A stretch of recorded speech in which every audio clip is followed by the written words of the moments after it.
Thank you so much, Arjun, for the kind introduction, and thanks a lot for inviting me. So today I'd like to speak about work in which we use a high throughput lineage tracing to understand principles of heart regeneration in zebrafish. Let me begin by briefly introducing the biological system. So the zebrafish heart is an organ that's actually quite similar to its mammalian counterpart. The heart muscle, the myocardium, is shown here in pink. There's also an inner lining, the endocardium, and an outer lining, the epicardium, as well as blood vessels for oxygen supply. One major difference to the human heart is that the fish heart regenerates efficiently after injuries that mimic aspects of myocardial infarction. So if we injure the heart with a cryoprobe, that is basically with a cold needle, cells die, then immune cells come in, and a fibrotic scar is formed. But unlike in humans, this fibrotic scar is transient and the heart muscle regenerates very efficiently within a few weeks. So this process has been studied extensively in the last 20 years or so due to this big translational interest. And one of the major findings is that the remaining cardiomyocytes de-differentiate and proliferate after injury. So there are no cardiac stem cells. Another important process is revascularization of the heart muscle. And we also know, and this is actually key for what I'm going to present, that multiple cell types are activated and produce pro-regenerative factors. Now, most of you don't work with fish or with the heart, so why should you care? Well, I think this is actually a wonderful model for understanding mechanisms and consequences of cell activation in complex organs. The activated cell states and their role in regeneration remain largely elusive, and our goal here is to identify the cellular drivers of regeneration, in particular the transient cell states that make up the regenerative niche. So we want to find out about their origin as well as their function. What I'm going to present is a wonderful collaboration with my colleague Daniela Panakova here in Berlin. So when I speak about the origin of cell types, that's a question pertaining to lineage tracing. And a while ago, we developed a method for massively parallel lineage tracing, which I'd like to briefly introduce now. In this method, we target Cas9 to an expressed transgene, in this case an RFP, to create double-strand breaks. And when these double-strand breaks are repaired, we get what we call genetic scars, short insertions or deletions around the cut site. This is shown here schematically on the left and in actual single-cell data on the right-hand side. And our idea was to use these genetic scars as permanent and heritable barcodes for lineage tracing. They're ideally suited for this because once a scar has been created, it cannot be changed anymore because the recognition site is destroyed. And these scar barcodes are automatically transmitted to all the daughter cells at cell division. So in the fish, the experiment is actually very simple. We can inject Cas9 into the one-cell stage embryo so that a few hours later, when the embryo already has a couple thousand of cells, ideally, each cell will have acquired a unique barcode that's then transmitted to the daughter cells, and at a later time point in an embryo or even in the adult, we can then do single-cell RNA sequences and read out cell types based on the transcriptome, as well as lineage identity based on these scar sequences. And we can actually take this one step further by using a fish line that has not just one, but multiple integrations of the transgenes. So we may hit this integration here first, create this red scar, which is transmitted to the daughter cells, where stochastically we hit different integrations, create different scar sequences, etc., until this final stage, which is what we analyze by sequencing, and which allows us then to reconstruct the order of events and build a lineage tree. Now, in the last couple of years, several flavors of this approach have been introduced by different labs. In the interest of time, I'm not going to talk about the differences about the pros and cons here, but please feel free to ask me later if you're interested.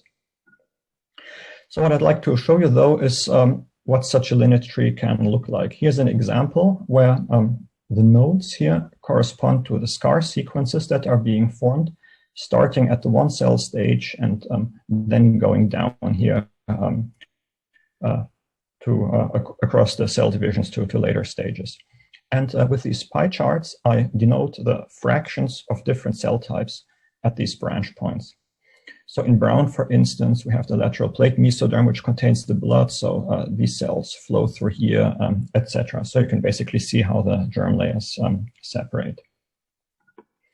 One thing that I'd like to stress is with this injection-based approach, this is actually very early labeling for the first few hours of development until gastrulation, roughly.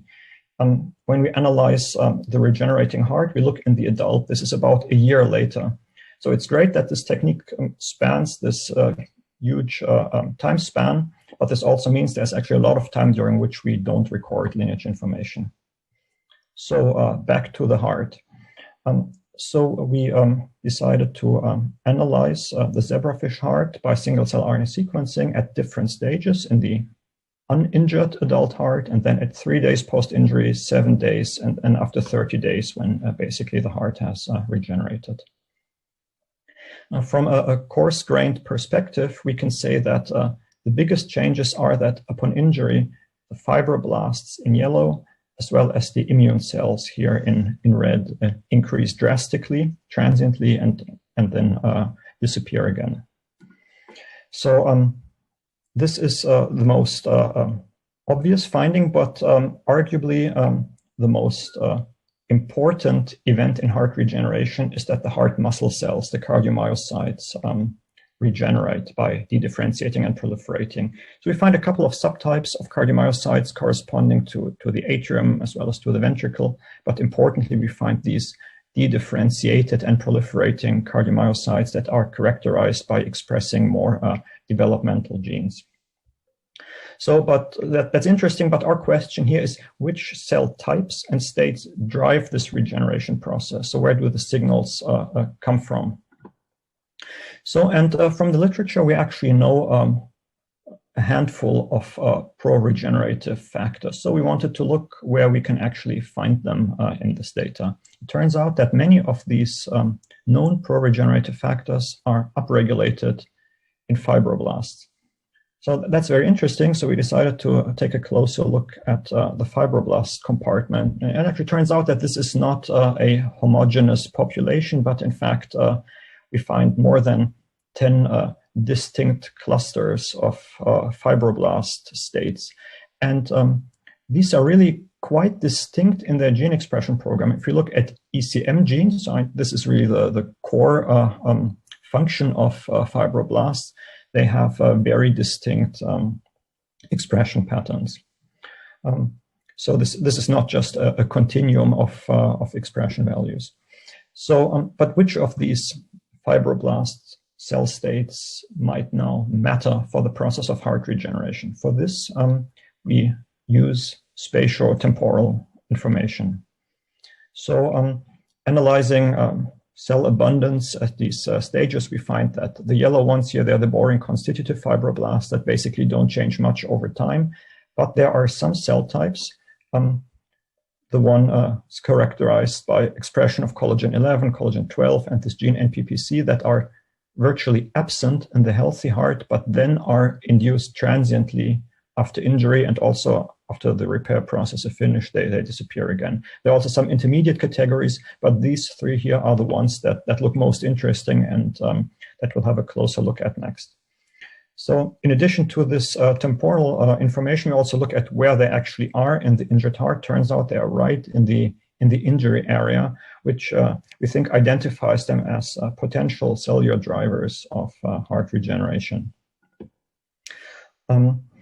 And now let's get back to this handful of known pro-regenerative factors. To cut a long story short, we basically find these genes in these transient fibroblast types, collagen 11, 12, and NPPC. So in summary, these fibroblasts are actually ideally suited as regulators for the regeneration process in terms of their timing of appearance, their spatial position, and their gene expression patterns. Now, you can use this information to identify potential novel pro-regenerative factors by looking what else they express. I think there are many interesting candidates in there. But the question that we wanted to address next is to try and understand the origin of these fibroblast states.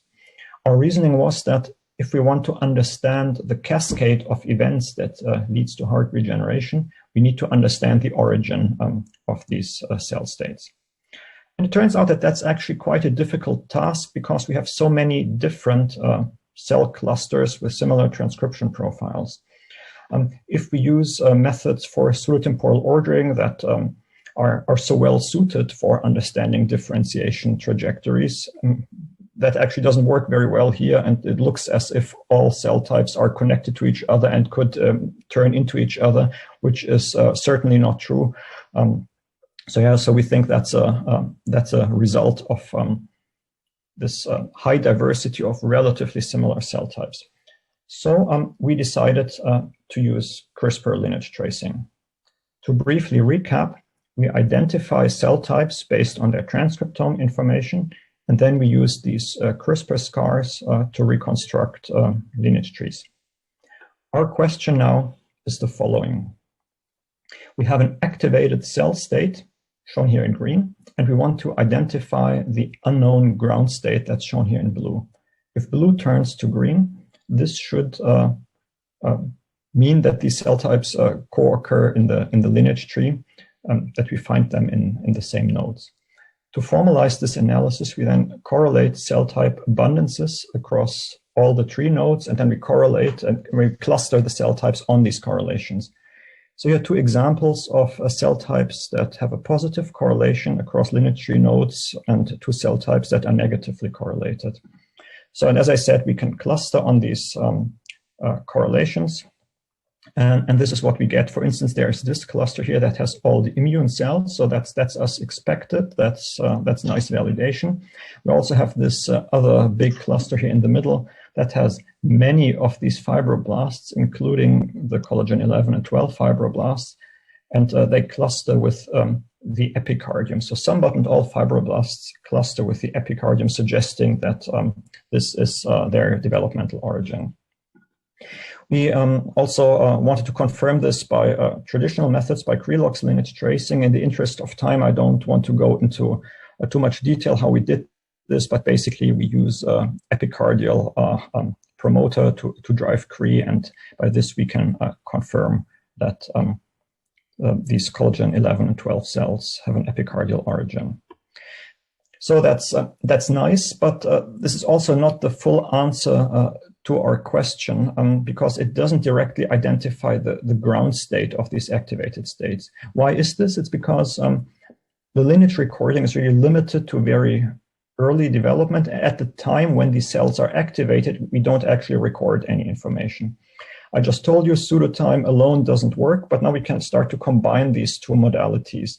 Our idea was to use trajectory inference only for cells that we know are actually related based on developmental lineage. So that reduces the complexity of cell states a lot. And this actually works quite nicely. So we separated the epicardial and the endocardial fibroblasts, so those derived from the outer and from the inner lining of the heart, and used RNA velocity. So what that shows you is that there are trajectories from these constitutive fibroblasts to collagen 11 and 12 fibroblasts. And also it looks like there's a transition from the endocardium itself to these NPPC fibroblasts. So the take-home messages of this lineage analysis are that, in the heart we find this clear separation of there are many fibroblast types and states, but they come from two distinct sources, the epicardium and the endocardium. These transient cell types, the putative, pro-regenerative cell types, are derived from the epicardium, collagen 11 and 12, and the other from the endocardium, NPPC. And I think this integration or combination of long-term CRISPR lineage tracing and short-term trajectory inference is actually quite helpful for analyzing and dissecting complex systems with many cell types and states. Now, with this knowledge, we wanted to see if we can understand the effect of complex perturbation, so if we interfere with the regeneration process. Specifically, we wondered if lineage origin is predictive of perturbation response. What I mean by this is if we perturb the fibroblasts, for instance, do the epicardial and the endocardial fibroblasts react in the same or different manners? Right? They are quite distinct cell types. From the transcriptome, you can't really judge which ones are related, but maybe this history matters for how they react to perturbations. We found that there are actually many Wnt factors in the regenerating heart. Ligands, receptors, modulators, we find them in all different cell types, in particular in the fibroblast. And the role of Wnt in heart regeneration is actually somewhat unclear. So it's unknown if it's really a pro or an anti-regenerative factor. So we decided to do an experiment, and we inhibited Wnt with this molecule IWR1. We found that macroscopically, this leads to a massive delay in heart regeneration. Even after 2 months, there's still a scar. We also find that the injury area in the inhibited heart remains much larger than in the controls. Microscopically, this is reflected in a massive reduction in cardiomyocyte dedifferentiation at 3 days post-injury, and then a delayed activation later on. So this is the effect that we see directly on cardiomyocyte dedifferentiation. If you look at cell type abundances, we find that 4 cell types are specifically depleted, while all others basically are unchanged. These are the perivascular cells, and interestingly enough, all endocardial cells. So I think this is an interesting pattern, and this shows what Lineage can tell us. This pattern that all endocardial cells depend on Wnt signaling only becomes apparent since, well, we know about the lineage origin. Otherwise, there would be nothing that allows us to connect these cell types to each other. So let's see how we can understand this process further. How does the absence of these cell types impede regeneration? For this, let's specifically look at 2 of them, perivascular and NPPC fibroblasts, because these valve cells, actually, we don't think they matter much for the regeneration process. We know that perivascular cells are interacting with vasculature, and indeed we find a very specific ligand receptor interactions with blood vessel cells. We hypothesized there could be a link to revascularization. And indeed, we see that after Wnt inhibition, hypoxia markers go up. Now, what about the NPPC fibroblasts? We called them that way because they have the strong expression of this marker gene NPPC, which is actually an interesting signaling molecule with functions in vasculature. And there's an inhibitor. So if you selectively inhibit NPPC signaling, again, we see hypoxia going up, suggesting that these NPPC fibroblasts have a role in revascularization after injury as well. So to sum up, we've dissected the regenerative niche by combining CRISPR lineage tracing, trajectory analysis, and perturbation analysis. We find that there are pro-regenerative cell types with fibroblast characteristics. They are derived from the endocardium and the epicardium, and this lineage analysis revealed that endocardial fibroblasts are dependent on Wnt signaling. So let me end by thanking the wonderful people in my lab who've made this possible, in particular Bohu and Bastian Spaniard, who drove this work in my lab, as well as Sarah Lelek from Daniela Panakova's lab, with whom we've collaborated on this. Thank you very much for your attention, and I'm happy to take any questions.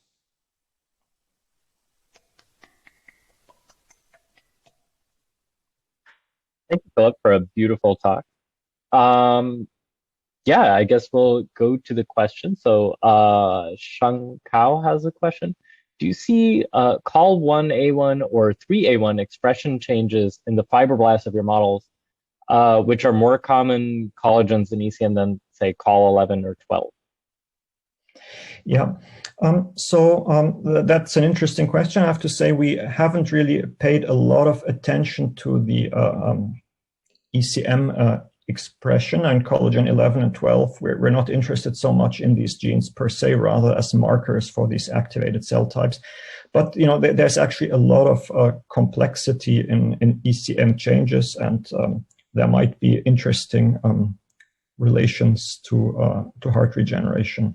So this COL1A1, you know, that's actually the gene that we used as a marker for what we call a fibroblast collagen 3. I'd have to look this up.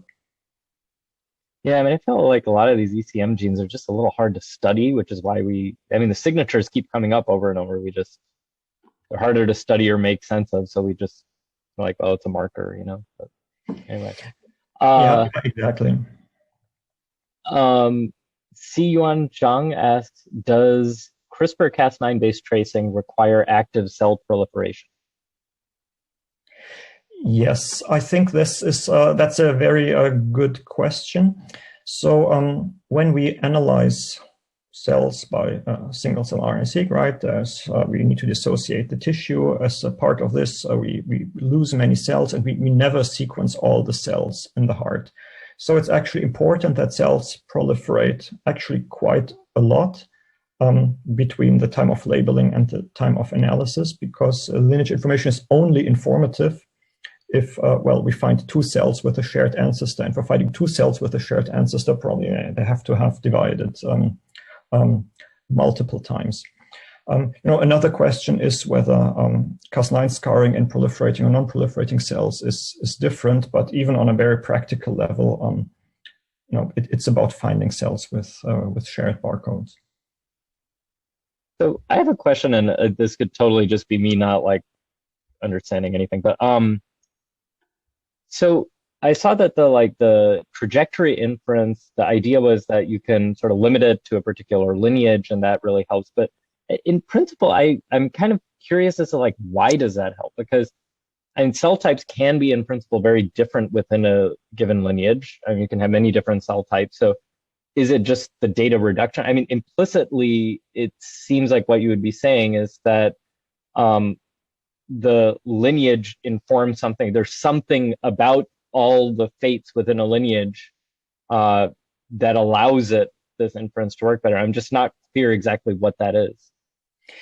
Yeah, I think this is a very good question. I'm not sure if I can give a very satisfying answer.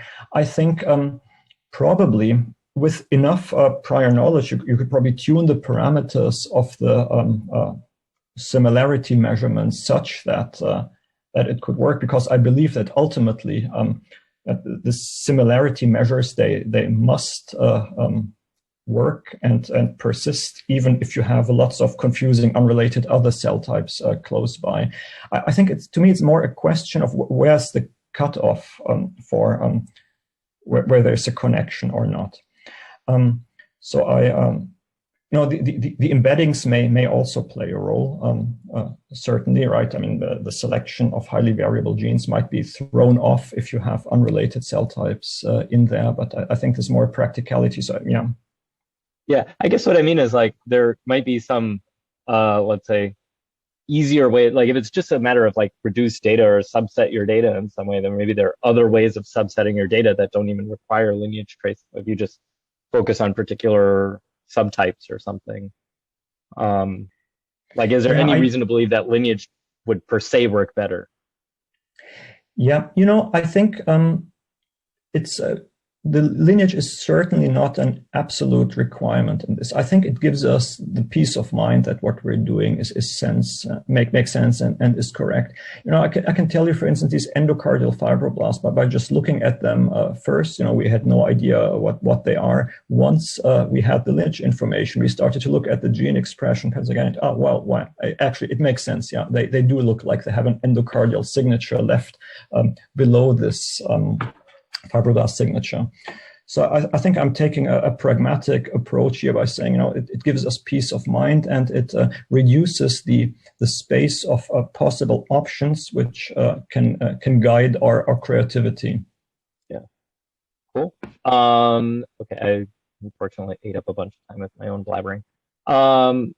So Su Shu asks, have you looked how do the expanded fibroblasts retract to a normal number after regeneration? For example, which types stay and which types disappear, and why? Yeah, that's another excellent question. So we never did any experiments on this. I mean, it's clear that these fibroblasts go back to basal level, more or less, at least, and we didn't find any evidence for apoptosis.